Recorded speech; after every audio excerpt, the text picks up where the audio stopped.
नमस्कार, जय माता दी। बहुत स्वागत है आपका। आप देख रहे हैं भारत एक्सप्रेस, साथ आपके मैं सोनिका सिंह। हमारी खास पेशकश माँ आप देख रहे हैं, जहां आपको रोजाना हम बता रहे हैं कि माँ का आशीर्वाद आपको कैसे मिलेगा।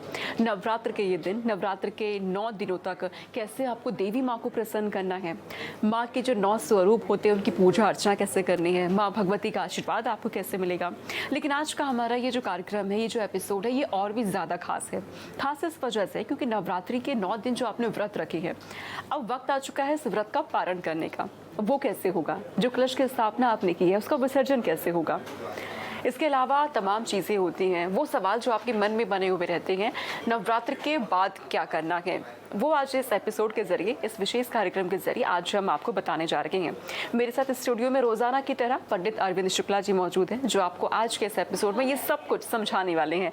बहुत स्वागत है पंडित जी आपका। जी, बहुत बहुत धन्यवाद आपका।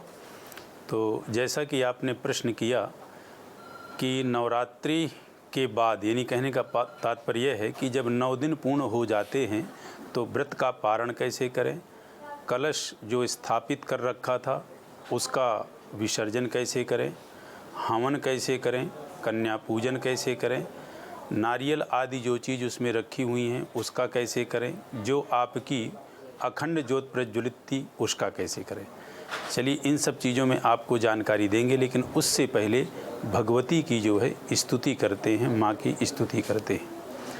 शंखं चक्र गदा शिखेट विशिखाश्चापम गुणम तर्जनी कालभ्राभां कटाक्षैररिकुल भयदां मौलिबद्धेन्दुरेखां शंखं चक्रं कृपाणं त्रिशिखमपि करै रुद्वहन्तीं त्रिनेत्रां सिंहस्कन्धाधिरूढां त्रिभुवनमखिलं तेजसा पूरयन्तीं ध्याये दुर्गां जयाख्यां त्रिदश परिवृतां सेवितां सिद्धकामैः सेवितां सिद्धकामैः।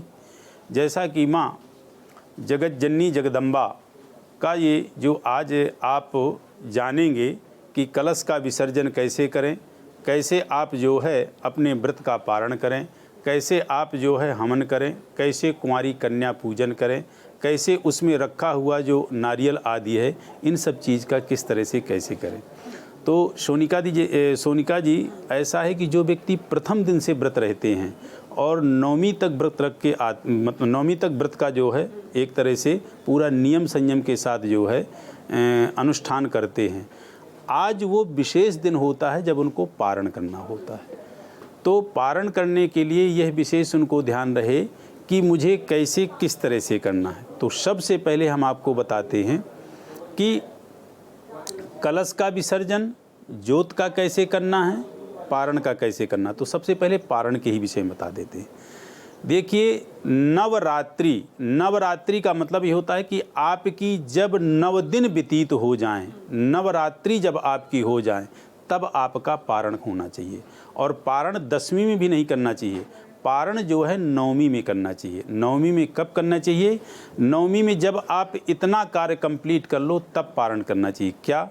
सबसे पहले तो कुंवारी कन्या पूजन कर ले। कन्या पूजन बाद में भी कर सकते हैं, हवन के बाद भी कन्या पूजन कर सकते हैं, लेकिन पारण नहीं कर सकते। पारण तभी करेंगे जब ये सारी चीज़ें हो जाएंगी। तो कन्या पूजन के विषय का सबसे पहले आपको बता दूं कि कन्या पूजन कुछ लोग अष्टमी में करते हैं, कुछ लोग 9वीं में करते हैं, कुछ सप्तमी भी पूजते हैं, लेकिन कन्या पूजन अष्टमी और 9वीं में कर सकते हैं, उसमें कोई दिक्कत नहीं है। अब कन्या होनी कितनी वर्ष की चाहिए? तो 8 वर्षाद भवेद गौरी। कोई भी आप कन्या लाएं, उन कन्या को जिमाएं तो वो कन्या 8 वर्ष से बड़ी नहीं होनी चाहिए और 2 वर्ष से बड़ी होनी चाहिए, ताकि कुछ वो खा सके। ऐसा भी ना हो कि 2 वर्ष से आप नीचे ले आओ तो कुछ खाए ना, यानी कुछ खा पी ना पाए। और 8 वर्ष से छोटी होनी चाहिए, बड़ी नहीं होनी चाहिए। और बाकायदे उसका वैसे ही पूजन करें जैसे आप माँ दुर्गा का पूजन कर रहे थे। सबसे पहले जब जो है कंजकें लाएं तो बाकायदे उनके पैर धुलें, पैर का पाद प्रक्षालन करें, उसके बाद उनके जो है टीका लगाएं, उनके कलावा बांधें, उनके बाकायदे आप आरती करें, जो है आरती आदि दिखाएं, फिर आप उनको जो है खिलाएं, यथा जैसा कि स्वादिष्ट आपने जो है पकवान बना रखा है, खीर है, पूड़ी है, हलवा है, आदि आदि चीज़ें। और कन्या भी आपके यहाँ विषम संख्या में हो, सम संख्या में नहीं हो, 1, 3, 5, 7 ऐसे तो ज़्यादा अच्छा है। साथ में एक लंगूर हो तो और अच्छा है, ठीक है। कन्याओं को जो है जिमाने के बाद जो है उनको कुछ आप उपहार रूप में दें, जो भी आप जो है उनके अनुरूप ठीक हो, वह कुछ वस्तु दें या वस्त्र दें या कोई गिफ्ट दें या आप कुछ भी उनको प्रदान करें, वो प्रदान करें। नहीं कुछ ऐसा प्रदान कर रहे हैं तो दक्षिणा तो अवश्य दें। उपहार देने के बाद भी कुछ दक्षिणा दें, और उपहार नहीं दे रहे हैं तो दक्षिणा तो अवश्य दें।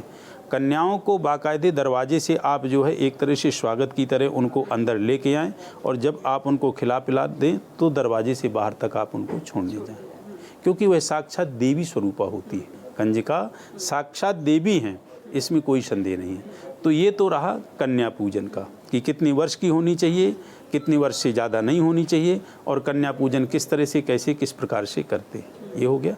इसके अलावा अब बात आती है आपके अखंड ज्योत की। तो अखंड ज्योत आपकी जो है उस 9 दिन तक तो प्रज्वलित पूरी रहे ही। 9 दिन की रात्रि को भी आप उसमें कुछ इतना घी छोड़ दें, मतलब इतना उसमें कुछ घी छोड़ दें ताकि वह सुबह तक प्रज्वलित रहे, ठीक। यानी कि हमें 9वें दिन ही ज्योत को बुझने नहीं देना है। हाँ, इसलिए कह रहा हूँ कि कुछ लोगों के यहाँ तस्वीर जो होगी वो पार्थिव की होगी, पार्थिव नहीं मिट्टी की होगी, कुछ लोगों के यहाँ धातु की होगी। तो जिनकी मिट्टी की तस्वीर होगी भगवती दुर्गा की, वो 10वीं जब विसर्जन करेंगे तो दुर्गा पूजन फिर से उनको करना पड़ेगा सुबह की टाइम। दुर्गा पूजन जब करना पड़ेगा उसके बाद विसर्जन करेंगे, तो वो जो अखंड ज्योत है वो तब तक प्रज्वलित होनी चाहिए जब तक कि वहाँ से दुर्गा जी की मूर्ति यदि मिट्टी की है विसर्जित ना हो जाए, और यदि मिट्टी की नहीं है तो कोई बात नहीं। तो इस तरह से जो है आपको ज्योत का ध्यान रखना है कि ज्योत का ही विसर्जन तभी होगा जब यदि वो मूर्ति मिट्टी की है तो, और नहीं है तो रात्रि में आप घी डाल दें और वो जितने समय तक प्रज्वलित रहे, लगभग सुबह तक तो रहेगी, तो वह अखंड ज्योत का आपने इस तरह से करना है, ठीक है। अब जो है आपकी बात आती है कि कलश का विसर्जन और उसमें जो रखा हुआ नारियल उसका जो है कैसे करना है। देखिए, कलश विसर्जन का भी उसका बड़ा अच्छा विधान है कि अभी मैंने आपको बताया कि ज्योत का इस तरह से आप जो है समापन करेंगे। अब इसी में कलश का है, तो कलश का भी विसर्जन, कलश में जो रखा हुआ नारियल है उसके साथ साथ जो बोए हुए आपके जौ हैं उन सभी का भी विसर्जन आप इस तरह से करेंगे कि कलश में जो जल है सबसे पहले आप जो है इसका विसर्जन का मंत्र होता है जिसको कहते हैं गच्छ गच्छ सुराश्रेष्ठा श्वासस्थाने गच्छता यान्तु देव गणा सर्वे पूजा माधाय माचला। तो इस तरह के मंत्र मान लीजिए कि आम व्यक्ति को नहीं आते हैं, तो उनको सिर्फ यह हाथ जोड़ के प्रार्थना करना है कि हे भगवती, हे सभी देवी देवताओं, मैंने आप सभी का आवाहन किया, आप आए और आकर के जो है आपने मुझे आशीष प्रदान किया, मेरे ऊपर आपने कृपा की। पुनः मैं प्रार्थना करता हूँ कि आप अपने अपने स्थान को प्रस्थान करें। भविष्य में जब फिर मैं कभी आपका आवाहन करूं तो आने की कृपा करें और तब तक मेरे ऊपर अपनी कृपा बना करके रखें। लेकिन यहाँ 3 का विसर्जन नहीं होता है, गणेश, कुबेर और लक्ष्मी, ठीक। क्योंकि यदि इनका विसर्जन हो गया तो ज़िंदगी में हर चीज़ आपकी जो है चली गई। दुर्गा का भी विसर्जन आप नहीं करेंगे, तब करेंगे जो मूर्ति पार्थिव मिट्टी की बनाई हुई है उस मूर्ति का विसर्जन करेंगे, ठीक है। तो कलश का आप ऐसे ही बोल करके विसर्जन करेंगे, मतलब उस कलश को थोड़ा सा पहले हिलाएंगे, क्योंकि कलश में क्या है कि सभी देवी देवता विराजमान होते हैं। 33 कोटि देवी देवता कलश में ही विराजमान होते हैं। कलशस्य मुखो विष्णु कंठे रुद्रा समास्ता कुक्षौ तु सागरा सर्वे सप्तद्वीप वसुंधरा। तो आदि आदि सारी जो हैं कलश में ही समाहित होते हैं। इसके बाद उसके ऊपर से नारियल हटाएंगे। नारियल हटाने के बाद उस कलश में जो है पंच पल्लव रखा होगा, पंच पल्लव को हटाएंगे और कलश के नारियल, वो कलश में जो जल है उस कलश को ऐसे उठा करके और उस जल को थोड़ा सा सूंघें भी, मतलब उसकी सुगंध लें और उस कलश के जल को पूरे घर में छिड़काव भी करें। इस तरह से फिर जो बचा हुआ जल है उसको किसी वृक्ष, बरगद या पीपल के वृक्ष में आप उसको डाल दें। कुछ लोग उस जल को सूर्य को अर्घ दे देते हैं, ऐसा नहीं करना, वो गलत होगा। इसके अलावा आपके पास जो बचा नारियल है, उस नारियल को फोड़ना नहीं है, क्योंकि उस नारियल में सभी देवी देवताओं का जो है वास हो गया है। तो सभी देवी देवताओं का वास हो गया है, इसलिए उसको फोड़ के प्रसाद रूप में नहीं खाना है। उस नारियल, यदि वह नारियल आपका एकाक्षी नारियल है, मतलब कहने का तात्पर्य कि एक नारियल होता है पूरा ऊपर से जो है बड़ा टाइट होता है, अंदर सूखा होता है, तो उसको उसी कपड़े में लपेट करके आप अपने जो है तिजोरी में भी रख सकते हो, आप अपने घर के किसी भी जगह रख सकते हो, दरवाजे में भी टांग सकते हो। क्योंकि नारियल क्या होता है, श्रीफल होता है, जिसको कहते हैं श्रीश्च ते लक्ष्मीश्च, उसमें लक्ष्मी का वास होता है। और दूसरे शब्दों में कहें कि पूर्णमदः पूर्णमिदं, वो हमारी सभी पूर्ण मनोकामनाओं को पूर्ण करने वाला होता है। ठीक है, ये हो गया। तो नारियल को ऐसे करना है, उसको खाना नहीं है, ना प्रसाद रूप में उसको फोड़ के बांटना है। पहले से भी यदि आपके पास नारियल रखा है तो पहले नारियल का बेशक आप विसर्जन कर दो, इसका रख सकते हो। यदि कहीं कोई पोजीशन आपकी जगह नहीं मिल रही है तो आप फिर उसको बेशक जल में प्रभावित कर दो, वो चलेगा, लेकिन फोड़ के उसका प्रसाद रूप में नहीं खाना। प्रसाद रूप में जिस नारियल को खाना है वह नारियल आपके यहाँ पहले से भगवती को चढ़ा हुआ है। ये हो गया नारियल का। जो बचा जल है वो मैंने बता ही दिया कि घर में हर जगह छिड़काव करके बाद में उसको जो है बरगद या पीपल में डाल देना है। अब जो जौ हैं, उन जौ को उखाड़ करके भगवती के चरणों में जो है क्या नाम से अर्पित करना है। फिर अपने जो है कान में जो है लगाना है, दाएं कान में बाएं कान में दोनों में लगा सकते हैं। वह हमारे समृद्धि, हरियाली और जीवन में जो है सुख शांति का प्रतीक होता है। अब जौ का हो गया, कन्या पूजन आपका बता दिया, नारियल का बता दिया, कलश का बता दिया। अब जो उसमें वहाँ पे आपके मान लीजिए नवग्रह या षोडश मातृका आदि आदि स्थापित हैं, तो उनमें जो चावल होंगे उन चावलों को इकट्ठा करके थोड़ी सी चावल अपने जो है भंडार में भी डाल सकते हो। सुपारी आदि जो चीज़ें हैं उनका आप जो है विसर्जित कर सकते हो या ऐसे स्थान पे डाल सकते हो जहाँ कोई चिड़िया आदि, चींटी आदि उनको जो है ग्रहण कर ले। तो ये सारा आपके विसर्जन का विधान इस तरह से ऐसे है। अब बात आती है हवन की। तो हवन पूजा का प्रधान होता है हविष्य और कविष्य, क्योंकि देवता अन्य कोई चीज़ नहीं खाते हैं। कहने का तात्पर्य हम प्रसाद लगाते हैं तो देवता प्रसाद को सिर्फ उसकी सुगंध लेते हैं, ग्रहण नहीं करते। देवता उसकी सिर्फ जो है सुगंध लेते हैं।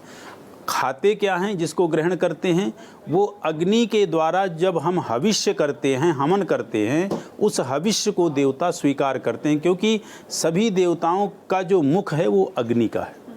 तो हवन जो है अवश्य करना चाहिए। हवन यदि ब्राह्मण को बुला लें तो बहुत अच्छे से हो जाता है, क्योंकि उसको पूरा विधान पता होता है। आम आदमी को हवन का इतना विधान पता नहीं होता है। और हवन पत्नी के साथ अवश्य करें। ये जितनी प्रक्रिया मैंने विसर्जन की बताई, ये हवन की बाद की बताई है, हवन से पहले की कोई प्रक्रिया नहीं है। यहाँ तक कि कन्या भोजन भी हवन के बाद होना चाहिए। लेकिन मान लीजिए किसी की कोई सुविधा हवन की नहीं बन पा रही है और कन्या भोजन कराना, तो कन्या भोजन करा सकता है। विसर्जन किसी भी वस्तु का हवन से पहले नहीं कर सकता, हवन के बाद ही विसर्जन करे। और हवन पूर्ण आहुति होती है। किसी भी यज्ञ की पूर्ति तभी होती है, किसी भी अनुष्ठान की पूर्ति तभी होती है जब तक कि हम हवन नहीं करेंगे।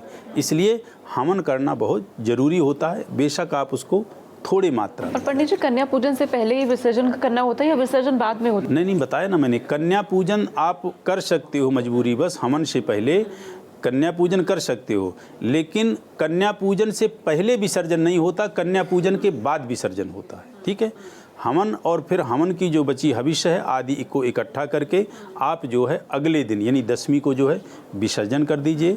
और इस सभी पूरी प्रक्रिया में आप जो है यदि आपने शुरू से लेकर 9 दिन तक व्रत रहे हैं तो अब घड़ी आ गई कि पारण कब करूं, तो हवन करने के बाद, विसर्जन करने के बाद पारण आप कर सकते हो। यदि मान लीजिए कि आपने 9वीं में विसर्जन मूर्ति की नहीं कर पाए हैं और किसी तरह से वह सामान आपके घर में रखा रह गया है, तो विसर्जन 10वीं को कर दें, लेकिन पारण आप 9वीं की रात्रि को करें, तब जा कर के व्रत आपका वो नवरात्रि का 9 दिन का पूर्ण होता है। यदि कुछ महाशय शुरू से व्रत रहे हैं और अष्टमी को पारण कर ले रहे हैं तो उनको लाभ अष्टमी तिथि तक का मिलेगा, नवमी का नहीं मिलेगा। नवमी का तभी मिलेगा जब नवमी का जो वो है पूर्ण व्रत करके, और पारण भी दसवीं में नहीं करना है, ये भी एक शर्त है, पारण नवमी में ही करना है, वो नवमी की शाम को रात्रि को करना है। ये पूरा जो है प्रक्रिया संपन्न करने के बाद। अच्छा पंडित जी, कन्या पूजन में कहा जाता है कि सुबह के वक्त करें या फिर शाम के वक्त करें, कौन सा वक्त तो सही होता है? कन्या पूजन तो सदैव प्रातःकालीन के समय करें, जब थोड़ा सा कन्याओं का जो है एक उनको थोड़ी सी भूख भी लगाए कि वो कुछ खा सकें, तो कन्या पूजन जो है प्रातःकालीन यानी 9-10 बजे 11 बजे जो भी आपका प्रसाद तैयार हो जाता है वो कन्या पूजन करें। और एक चीज़ बता दूं कि हवन में लोग जो है क्या करते हैं कि बाज़ार से जो है पैसे दिए और हवन सामग्री जो है ले आए, वो सारी चीज़ें उतनी साफ़ सुथरी नहीं रहती। तो कुछ चीज़ें बताना चाहूँगा कि हवन में एक तो जो समिधा है, समिधा को कहते हैं लकड़ी, लकड़ी आपकी साफ़ सुथरी हो और उस लकड़ी में अच्छे से देख लें कि कोई कीड़े आदि ना हों, नहीं तो हवन करने में जो आपको पुण्य मिलना है वो पुण्य ना मिलके पाप और लगेगा, जो जीव जंतु उसमें ख़त्म होंगे। कुछ लोग कह देते हैं कि नहीं जी मोक्ष मिल रहा है और उनकी आहुति, तुम कौन होते हो भाई मोक्ष देने वाले किसी प्राणी को मार के? तो वो समिधा जो है वो आपकी साफ़ सुथरी होनी चाहिए। अब बात आती है साकल्य की। साकल्य कहते हैं हवन सामग्री को। तो हवन सामग्री में आप अच्छे से देख लें, हवन सामग्री में सबसे प्रधान चीज़ होती है तिल, जो भगवान के रोम से प्रकट हुए हैं, यानी भगवान के रोम से निकले हैं। वाराह भगवान के रोम से ये तिल प्रकट हुए हैं और कई मतलब ये है श्वेत तिल भी हैं, काले तिल भी हैं। तो पूजा में जो विशेष प्रयोग होते हैं वो काले तिल हैं और जौ, और इसके बाद आप जो है उसमें कुछ अक्षत मिला लीजिए। लेकिन इन सब सारी चीज़ों का जो है मात्रा होता है, मात्रा के साथ आप जो है हविष्य बनाइए, यानी हवन सामग्री बनाइए और फिर आप हवन कीजिए। और थोड़े पैसे आप ज़्यादा लगा दीजिए, लेकिन तिल साफ़ सुथरा लाइए, साफ़ सुथरा घृत लाइए और साफ़ सुथरी जो है समिधा लाइए। और एक विशेष प्रचलन क्या चला है जो देखने को मिलता है कि हवन कर देते हैं लोहे के ही जो है हवन कुंड में, आपको उससे ज़्यादा लाभ कुछ नहीं मिलेगा। आप अच्छा है कि आप जो है उससे भी मैं सस्ता आपको तरीका जो बता देता हूँ उपाय, आप मिट्टी का हवन कुंड लें, मिट्टी का वो ले लें, बहुत सस्ता है, और उसमें आप हवन करें, सबसे सुंदर रहेगा। नहीं तो आप तांबे का हवन कुंड प्रयास करें कि मिल जाए, और नहीं तो मिट्टी का करें, फिर आप उसमें जो है हवन करें। और ये सारी चीज़ें साफ़ सुथरी शुद्ध लाएं, या आप 2 दिन पहले ला करके इनको धुल करके सुखा करके साफ़ कर लें, फिर आप इनको जो है इकट्ठा मिक्स करके मिलाएं और फिर आप हवन करें, तो उसका आपको पूर्णतः लाभ होगा। और एक चीज़ बता दें, जो नारियल लास्ट में हवन के लास्ट में पूर्ण आहुति में जो नारियल लगते हो, तो हर हवन में नारियल नहीं रखा जाता। नारियल जो है बड़ी बड़ी यज्ञों में रखा जाता है, बड़े बड़े जो अनुष्ठान होते हैं उसमें रखा जाता है। छोटे मोटे अनुष्ठानों में नारियल की पूर्ण आहुति नहीं दी जाती है।